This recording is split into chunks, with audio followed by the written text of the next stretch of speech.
In nomine Patris et Filii et Spiritus Sancti. Amén. Sancta María, sede sapientiae, ora pro nobis.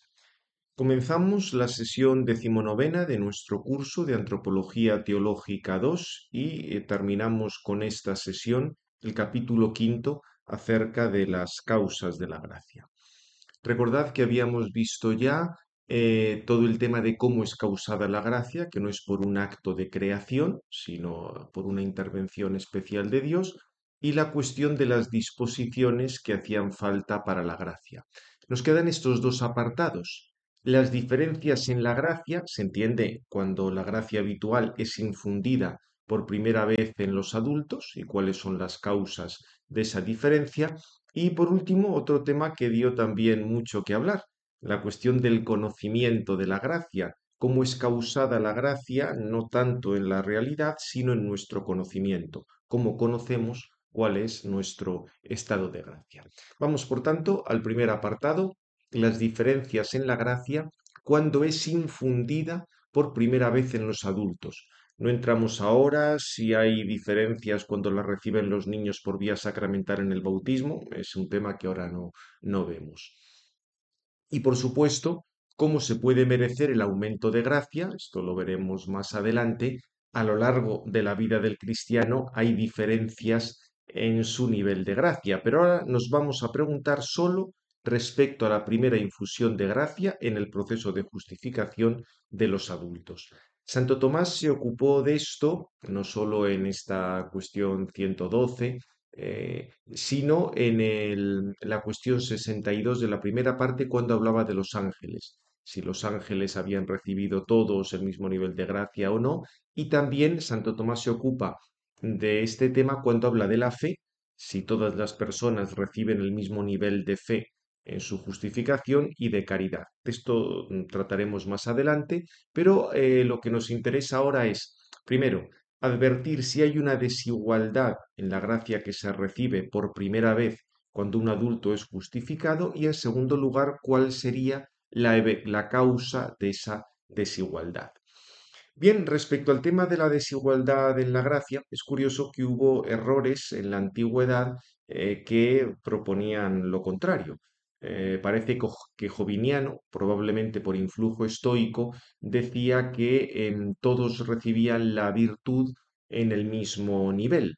Claro, si diríamos, si la virtud solo existe en el nivel perfecto, quien tiene la virtud la tiene que tener en ese nivel. Luego, obviamente, todos tendrían el mismo nivel de virtud cuando son justificados.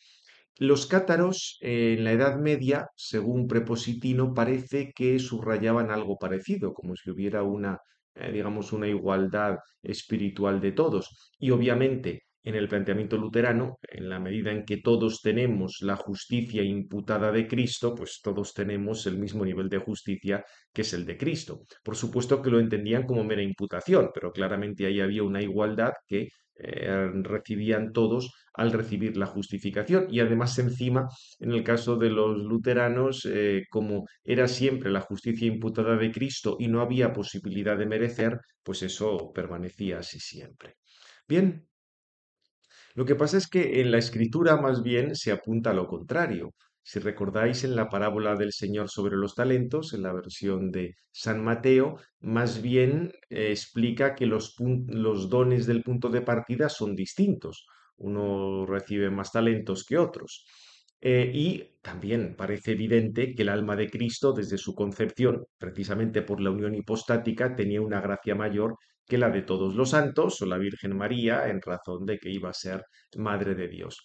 Por otra parte, dado que en algunos santos conocemos que hubo una conversión milagrosa, parece que su punto de partida es superior al de otros. Ya digo, entonces esto son cosas que no creo que sean muy difíciles de entender. Al mismo tiempo, una razón de esto es que recordad que la gracia se da a modo de regeneración sobrenatural y en el orden natural, si vemos ese paralelismo entre la naturaleza y la gracia, los hombres no nacen todos con la misma cantidad y peso, aunque procedan de los mismos padres. Todos son igualmente hombres de la misma especie, pero no son hombres iguales, porque hay muchas diferencias accidentales. Fijaos que la gracia ya es un accidente, una cualidad, y dentro de esa cualidad puede haber diferencias de mayor intensidad entre unos y otros. Fijaos Santo Tomás cómo presentaba el tema de las diferencias que puedan darse en la gracia. Dice, un habitus puede tener una doble magnitud, una por parte del fino del objeto, según lo que se dice que una virtud es más noble que otra en cuanto que se ordena a un bien mayor, otra por parte del sujeto, que participa más o menos del habitus inherente. Aquí estará la diferencia. Según la primera magnitud, la gracia santificante, gratum faciens, no puede ser mayor o menor, porque la gracia, según su razón, une al hombre con el bien sumo que es Dios. Pero por parte del sujeto, la gracia puede recibir un más y un menos, en cuanto que uno es más iluminado por la luz de la gracia que otro. O sea que, como veis, Santo Tomás nos explica que la gracia habitual en un sentido no puede ser mayor, porque se ordena al bien máximo que es Dios, pero es participada por el sujeto en diversa medida.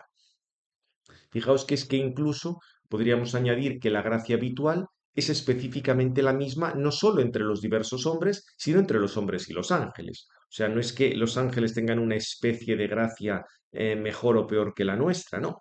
Igual, la gracia habitual del alma de Cristo es de la misma especie que la nuestra, porque se refiere a esa unión con Dios en sí mismo. Esto ya lo dijimos al hablar del carácter divino.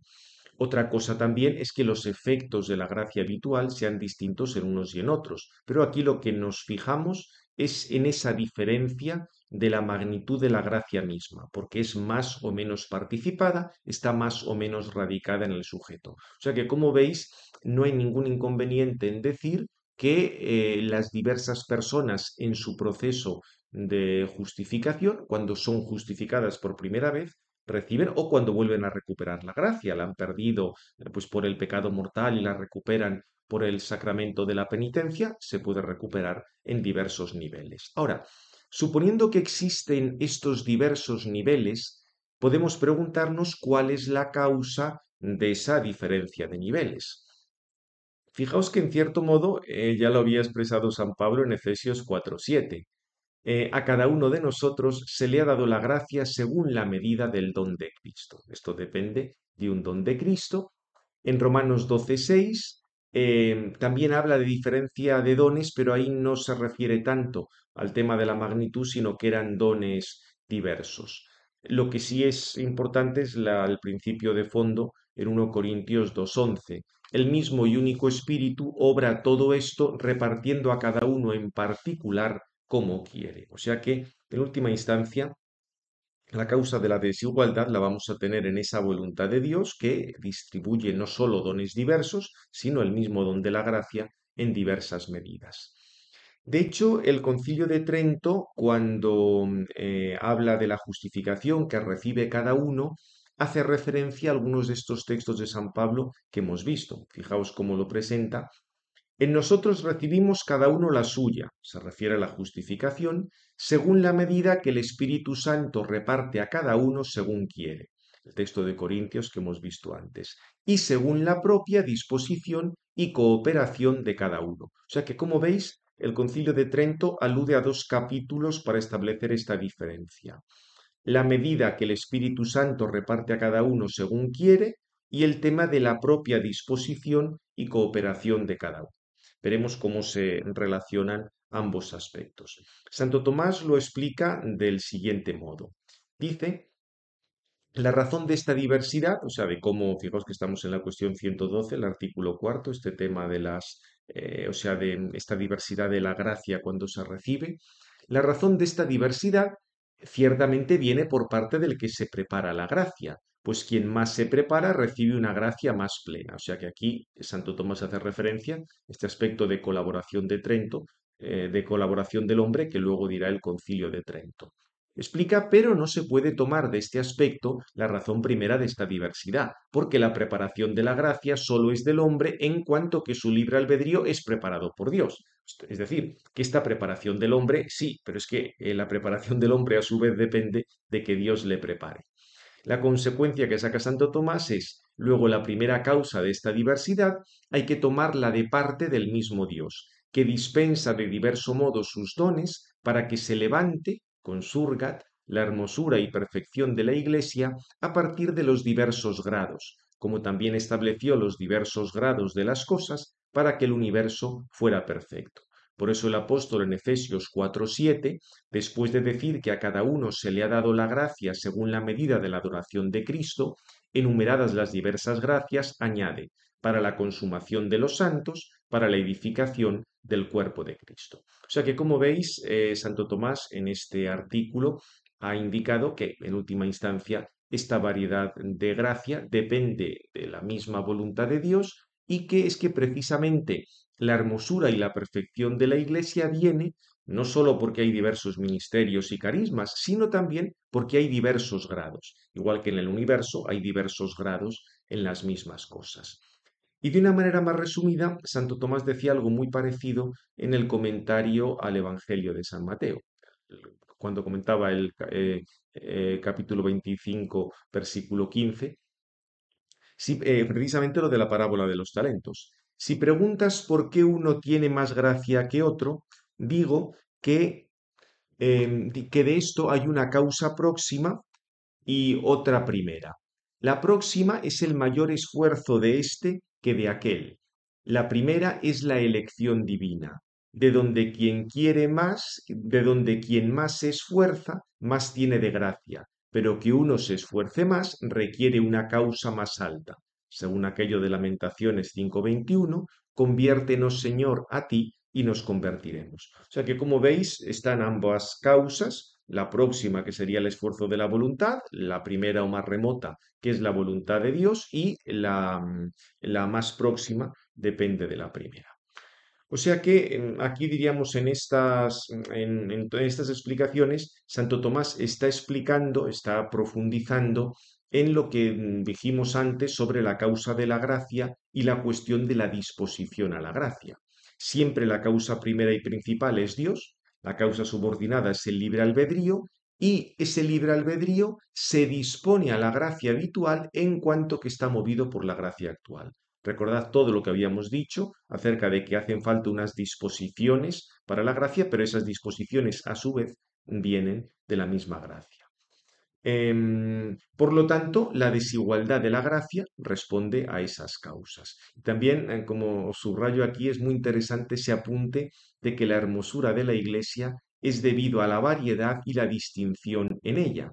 Y eso se refiere no solo a los diversos carismas, sino también a las diferencias de esa magnitud inicial de la gracia.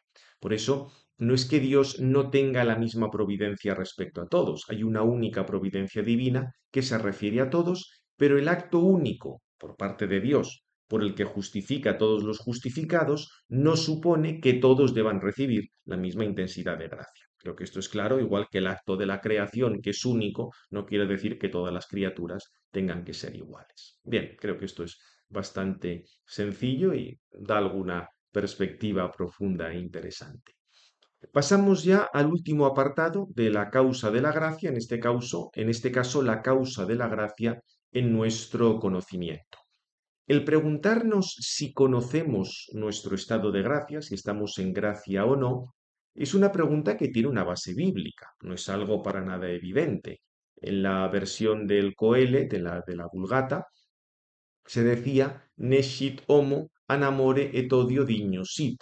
El hombre desconoce si es digno de amor o de odio. Es cierto que en la versión de la Nea Vulgata, otras versiones más tomadas directamente del texto, o por lo menos de uno de los textos hebreos, no traducía exactamente de esta manera, pero en cualquier caso, el que se hiciera esa traducción y fuera así sostenida y mantenida por muchos, hacía referencia a que esto era una verdad bastante profunda. Y es que, todavía con más claridad, en el libro de Job, aquí ya sin ningún problema textual, de Job 9:11, decía Job, si cruza junto a mí, no lo veo, me roza al pasar y no lo siento. Es decir, que esa presencia de Dios y la especial presencia de Dios de la gracia no es una cosa que podamos tener no, digamos, podamos experimentarlo como si alguien con un termómetro se toma la temperatura. No funcionan así las cosas. Por eso, digamos, la escritura nos advierte que no podemos estar absolutamente seguros de nuestra pureza interior. Fijaos también lo de San Pablo en 1 Corintios 4:4.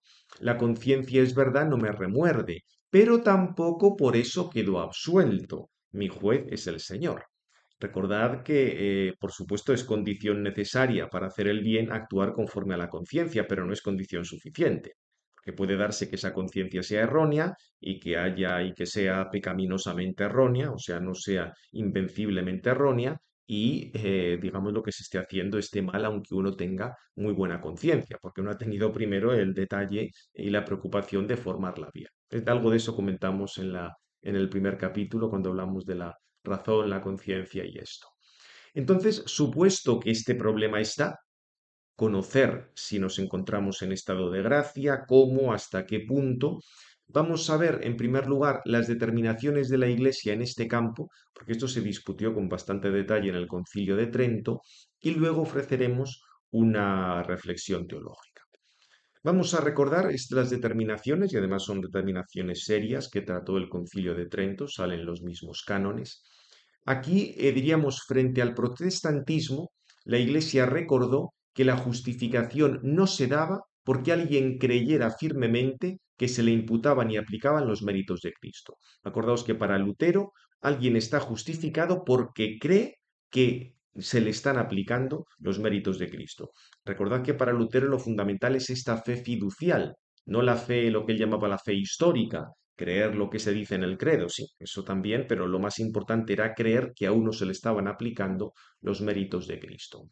Obviamente, según los protestantes, no solo es que podemos saber si estamos en gracia, sino que es que debemos creer y por tanto saber que tenemos la gracia. Por supuesto que ellos plantean la gracia de una manera completamente distinta a los católicos, pero en cualquier caso, para ellos había que creer que la persona estaba en gracia. Atención, pues esto luego lo veremos con la virtud de la esperanza. Uno debe esperar que está en gracia, pero no creer que está en gracia. El esperar tiene que ver con la voluntad, con una tendencia hacia, mientras que el creer tiene que ver con un conocimiento. Por eso tú tienes que esperar que estás en gracia, pero no tienes que creer que estás en gracia. Eso sería el planteamiento luterano. De hecho, en el decreto de la justificación se explica, por supuesto, que para justificarnos nos hace falta la fe, pero la fe no se identifica con esa confianza y además hacen falta más elementos. Fijaos cómo lo precisaba el capítulo 9 de la justificación, aunque sea necesario creer que los pecados no se perdonan ni se han perdonado nunca, si no es gratuitamente por la divina misericordia a causa de Cristo, sin embargo hay que decir que a nadie que se jacta de la confianza y certeza de la remisión de sus pecados y sólo reposa en ella, se le han perdonado o perdonan los pecados. Por eso fijaos, es que, digamos, esa fe fiducial de estar completamente convencido por fe que tus pecados se te han perdonado, pues al final puede convertirse en pertinacia o en jactancia que se oponga a la fe verdadera. O sea, la fe es necesaria, pero el objeto de la fe no es la justificación del que posee esa fe. O sea, la fe no es autorreferencial en el sentido de que te diga si tienes o no tienes fe. O sea, la fe no trata reflejamente de sí misma. Fijaos cómo lo planteaba, dice, pero tampoco hay que decir que es preciso a los verdaderamente justificados mantener, statuere, en sí mismos y sin ninguna duda que están justificados, y que nadie es absuelto y justificado, sino el que cree ciertamente que está absuelto y justificado, y que sólo por esta fe se realiza, perfici, la absolución y la justificación, como si el que no creyera esto dudara de las promesas de Dios y de la eficacia de la muerte y resurrección de Cristo.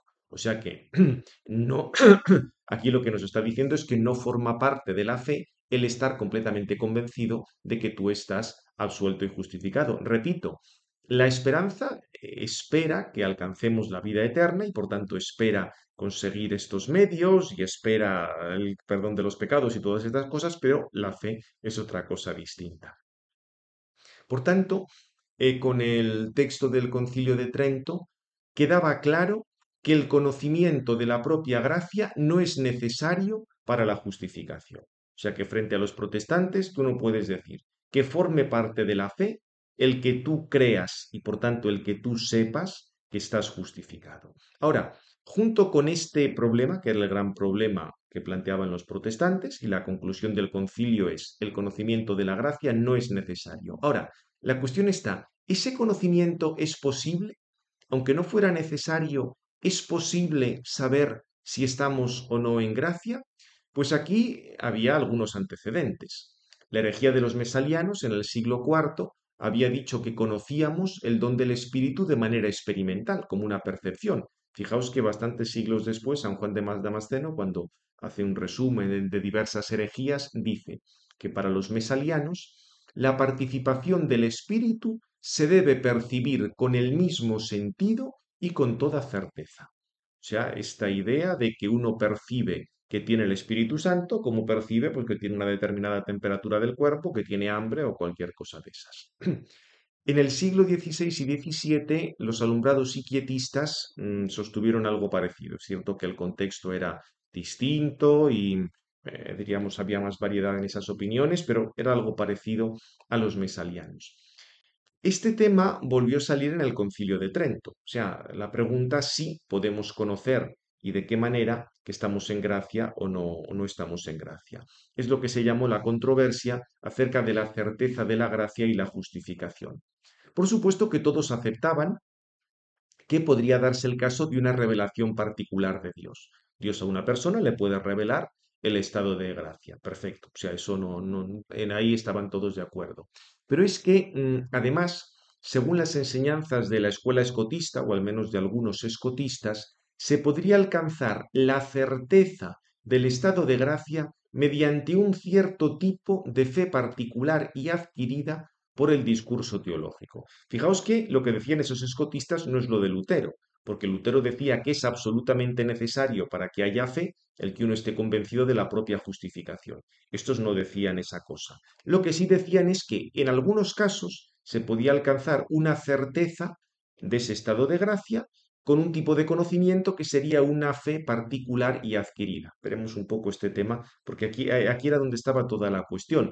Para los escotistas sería posible una fe adquirida y con algún cierto tipo de discurso, mientras que para los tomistas no. Por supuesto que los escotistas decían que esto no es que se diera siempre, pero explicaban que en el caso de martirio, en el caso de un adulto que reciba el bautismo de una manera correcta, o en el caso de la penitencia, la persona, repito, pensando siempre en un adulto, tiene certeza de que está recibiendo los medios que confieren la gracia. Luego saca la conclusión de que está en gracia. Y a partir de esto tendría esa persona una fe adquirida e infalible a partir del discurso teológico. Claro, otros participantes, sobre todo dominicos, pero también algunos franciscanos, decían que esto no era fe, esto era una conjetura, esto era una argumentación. La fe no proviene de ningún discurso.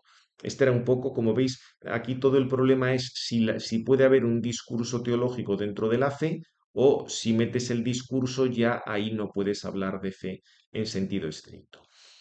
El concilio enseñó que ciertamente podía darse una revelación acerca del estado de gracia de alguien. Eso estaba claro. Y, digamos, todos tenían en mente el caso paradigmático de Lucas 1:28, cuando el ángel saluda a la Virgen Santísima llena de gracia. O cuando el Señor declara a la pecadora que sus pecados son perdonados, o las palabras al buen ladrón, hoy estarás conmigo en el paraíso, etcétera. O sea que todo esto era una revelación, no era un mero conocimiento natural. Y el concilio no quiso entrar en la discusión entre tomistas y escotistas, porque había que dejar claro el error de los luteranos, no hay una fe en la propia justificación, o sea, no, digamos, eso no podía admitirse, y diríamos el planteamiento escotista podía ser un poco problemático por eso, porque lo que Lutero presentaba como necesidad estos lo presentaban, aun con otra perspectiva, como una posibilidad. De hecho, fue una de las cosas más discutidas, hubo hasta 4 redacciones. Esto en el de Gracia del Padre Ramírez lo tenéis con todo detalle. Se dejó hasta el final para que no fuera retrasando el decreto y solo se volvió cuando ya se había solucionado el resto de las cosas. Y fijaos cómo se concluyó para no, digamos, no querer entrar en controversias. Dice, Así como nadie piadoso debe de dudar de la misericordia de Dios, ni del mérito de Cristo, ni de la fuerza y eficacia de los sacramentos, así cada uno, al mirar su propia debilidad e indisposición, puede temer acerca de su gracia, pues ninguno es capaz de saber con la certeza de la fe en la que no puede darse error, qui non postest subesse falsum, que ha conseguido la gracia de Dios. Fijaos, es muy interesante, quedaos con todos los, digamos, todos los datos de este texto, porque con esta formulación no se atacaba ni a tomistas ni a los escotistas. Los tomistas no querían aceptar que se pudiera conocer el estado de gracia con fe divina. La fe divina es aquella que no se puede equivocar. Fe cui non potest subesse falsum. Los escotistas hablaban de que eso era una fe adquirida, y como era una fe adquirida, en el sentido absoluto, sí se podría equivocar, con lo cual, diríamos, con este texto quedaron más o menos todos contentos, aunque obviamente el concilio no entró a resolver esa controversia. Vamos a profundizar ahora un poco, especulativamente, después de haber visto el texto del concilio, volvamos al texto de la Suma, al artículo quinto de la cuestión 112. Santo Tomás se plantea que habría tres maneras de poder conocer el propio estado de gracia. Por revelación de Dios, sería el primer caso, con certeza a partir de sus principios, el segundo caso, y de modo conjetural, el tercer caso. Va a examinar cada uno de los tres. Os resumo, aunque ahora lo iremos viendo. Para Santo Tomás, el primer caso, por revelación y de modo conjetural, son posibles. El segundo caso, con certeza a partir de los principios, no es posible. Vamos a irlo viendo.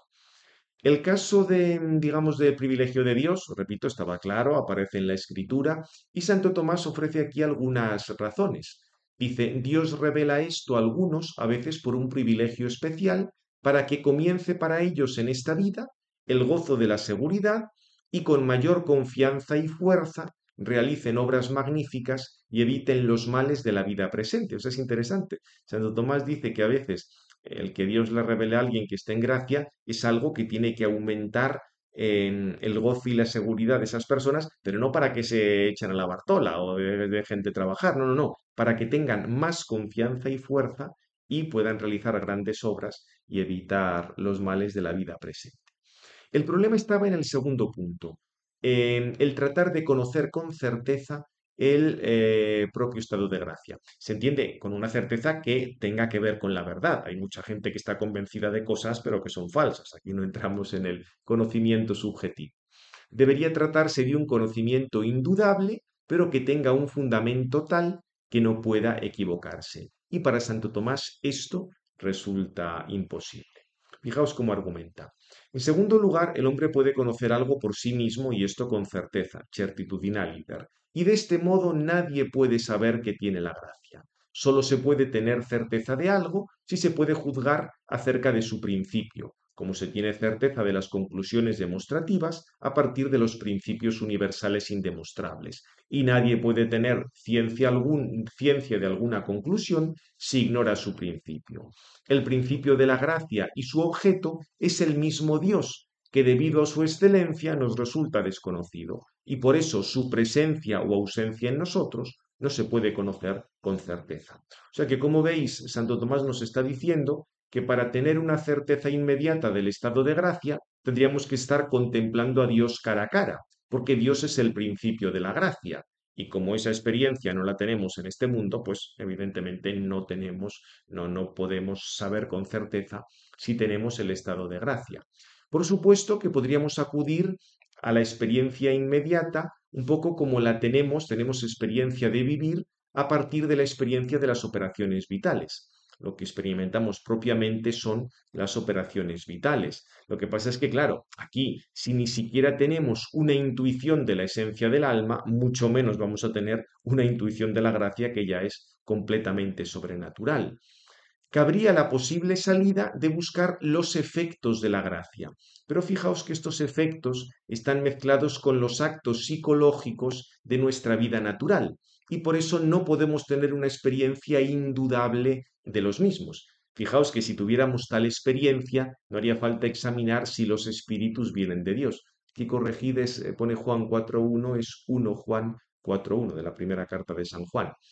Los actos sobrenaturales de la gracia son actos vitales y en nuestra conciencia, en nuestra experiencia, lo que aparece es ese aspecto de vitalidad, pero ese aspecto de vitalidad lo tienen en común con los actos vitales meramente naturales. Alguien está realizando, pues no sé, un acto de amor o de cuidado a sus padres por amor de Dios. Sí, pero es que, ¿cómo distingues eso de un acto realizado de amor a tus padres, pues simplemente para que hable bien el prójimo, otra cosa? Si consideras ese acto en sí mismo, ahí es muy, o sea, no es que nosotros podamos ir conociendo cuál es su objeto último, cuál es el fin último perfectamente, que estemos seguros si lo hacemos por una cosa o por otra. O sea, aquí se puede mezclar una cantidad enorme de cosas. Por eso, sí, los efectos de la gracia los conocemos, pero como están mezclados con actos psicológicos de nuestra vida, no podemos tener una experiencia indudable de los mismos.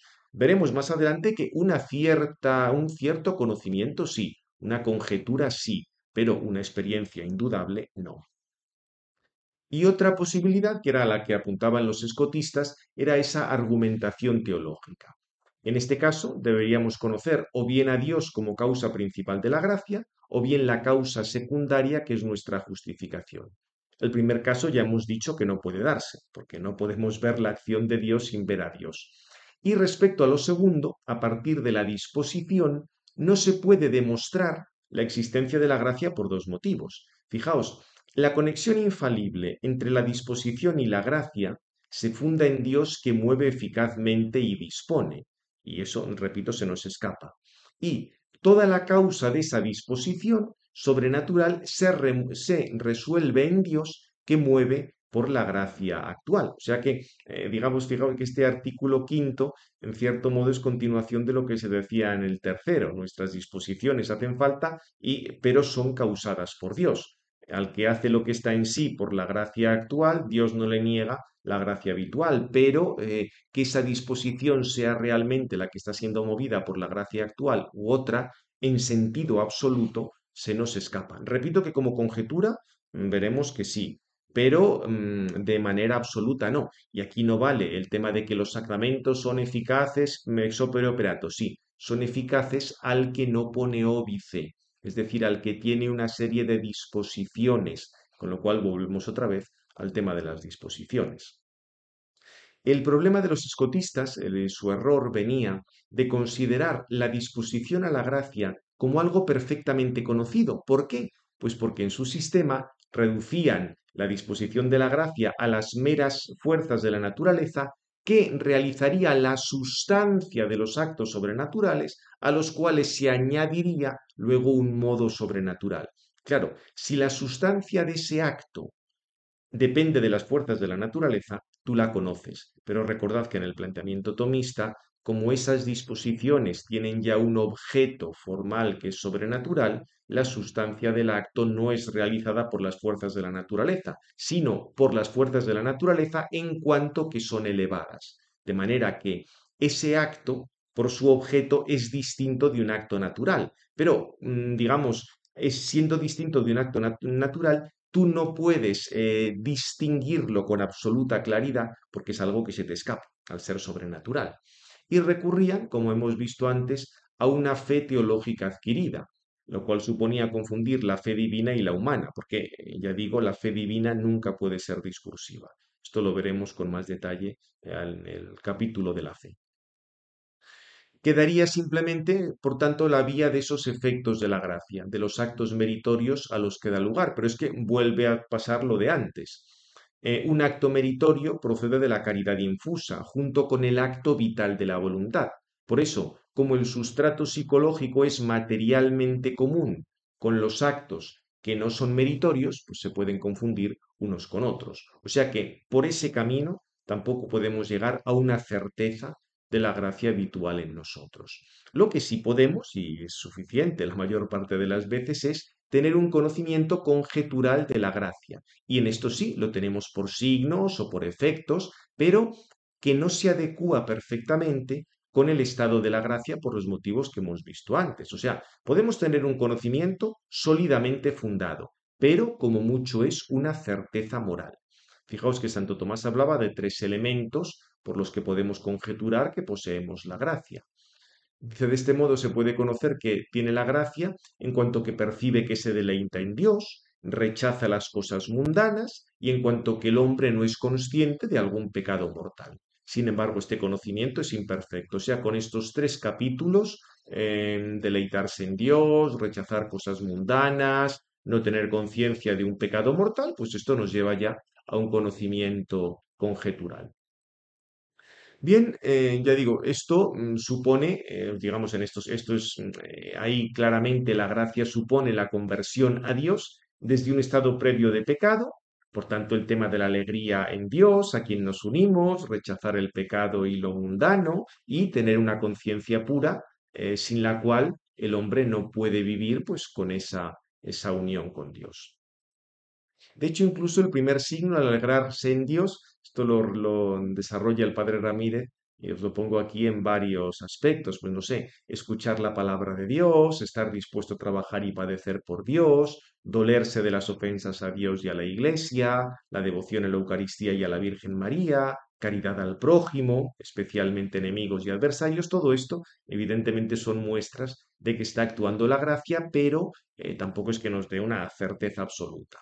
El segundo signo, despreciar las cosas mundanas, porque fijaos, cuando se pone el afecto en las cosas mundanas, es más fácil apartarse de Dios y acabar pecando.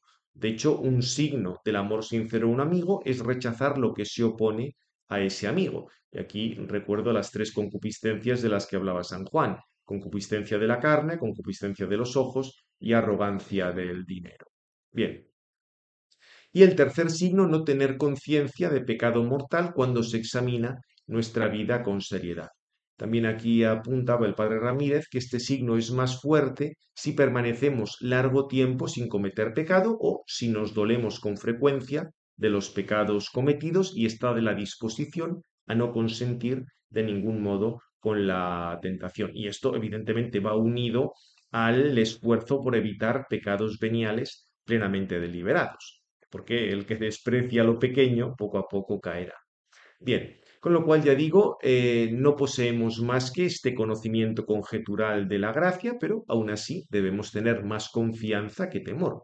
No porque, o sea, no se trata de caer en la fe fiducial, sino cultivar la virtud de la esperanza. Como os digo, aquí nos mueve la virtud de la esperanza, como veremos más adelante, de manera que esperamos en la misericordia de Dios sin dejar de temer su justicia. Bien, pues con esto terminamos estas sesiones acerca de la causa de la gracia, lo que es el capítulo quinto. Hemos visto ya las cuatro causas de la gracia: final, necesidad de la gracia; formal, la esencia de la gracia; material, las divisiones de la gracia; y eficiente, la causa de la gracia. Y los dos próximos capítulos son consecuencias de esto: la justificación, que es el efecto de la gracia operante, y el mérito, efecto de la gracia cooperante. Gloria al Padre, al Hijo y al Espíritu Santo, como era en el principio, ahora y siempre, por los siglos de los siglos. Amén. En nombre del Padre, del Hijo y del Espíritu Santo. Amén.